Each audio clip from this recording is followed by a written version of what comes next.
চলতি বছরে সম্পর্কের ইতি টেনেছেন বলিউডের পাওয়ার কাপল অর্জুন ও মালাইকা অরোরা।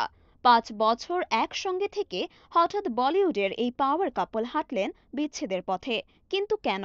সম্পর্কের এই ছন্দপতনের কারণ কি ছিল?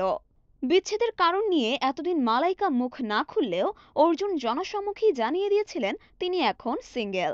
তার এই ঘোষণার পর মালাইকা অবশেষে তাদের সম্পর্ক নিয়ে খোলামেলা কথা বলেছেন।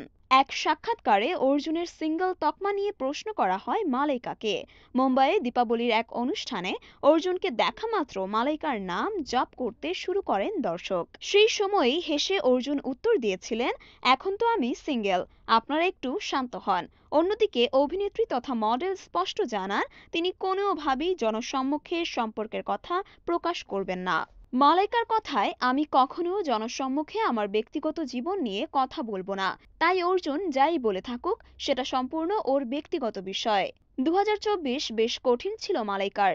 একদিকে দীর্ঘদিনের সম্পর্কের বিচ্ছেদ, আরেকদিকে বাবাকে হারিয়েছেন অভিনেত্রী। তবে অতীতকে পিছনে ফেলে এগিয়ে যেতেই পছন্দ করেন মালাইকা। তাই নতুন বছরে নতুন ছন্দে জীবন শুরু করার ইচ্ছে এই অভিনেত্রীর। অন্যদিকে এই বছরেই মানসিক অবসাদের কথা প্রকাশ্যে এনেছেন অর্জুন। নিজের অসুস্থতার কথা খোলাখুলি আলোচনা করেছিলেন। তবে চলতি বছরে ফের অভিনয়ে ফিরেছেন অর্জুন। সিংহাম অ্যাগেইন ছবিতে খল চরিত্রে তার অভিনয় প্রশংসা কুড়িয়েছে দর্শক মহলে।